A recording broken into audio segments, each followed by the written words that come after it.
Hi, I'm Lindsay from Quilts and More. We're so excited to see many people joining in our Make a Display wall hanging series. We wanted to share some info on quilting these wall hangings. They're not very big, so odds are you may be quilting this yourself on your home machine, even if you're used to sending larger quilts out to a long arm quilter. But there are some easy stitches on your domestic machine that can get great results on small quilts like this, and they're really easy to do. You'll see in this fall quilt that the designer, Allison Jensen, used a serpentine stitch across the quilt. This stitch comes standard on many machines, and while it looks more complicated than it is, I promise you it's so easy. All you have to do is sew straight. My favorite way to ensure that I'm sewing straight across the quilt is to mark my quilt top with a Hera marker. So a Hera marker leaves a little indent on your quilt when you press down and run it along your ruler. It's not a mark that you'll need to erase with water later on like some marking tools. So if possible, I like to mark my first line across a straight seam.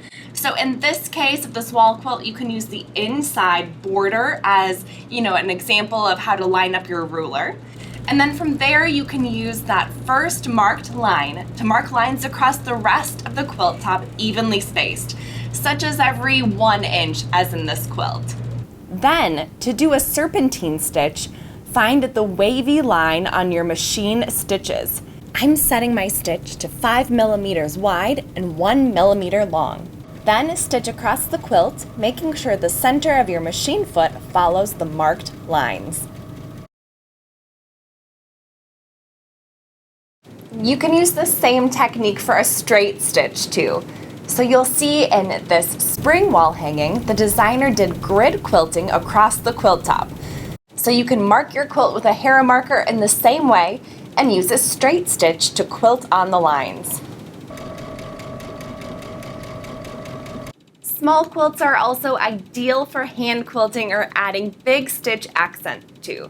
So here are some examples of big stitch quilting found in these quilts. The pumpkin has lines in the pumpkin as well as inside the white background. The flowers have petal quilting, and the sailboat has little wind lines coming off the sail. These stitches are running stitches, and they add a little homemade charm to the quilt. So you can mark the lines you want to follow with your hand stitching using an air-soluble marking tool or a Hera marker if you don't feel confident enough to freehand them. So I hope these tips help you feel confident conquering some basic quilting on your domestic sewing machine. These techniques really give professional and polished results on your quilts.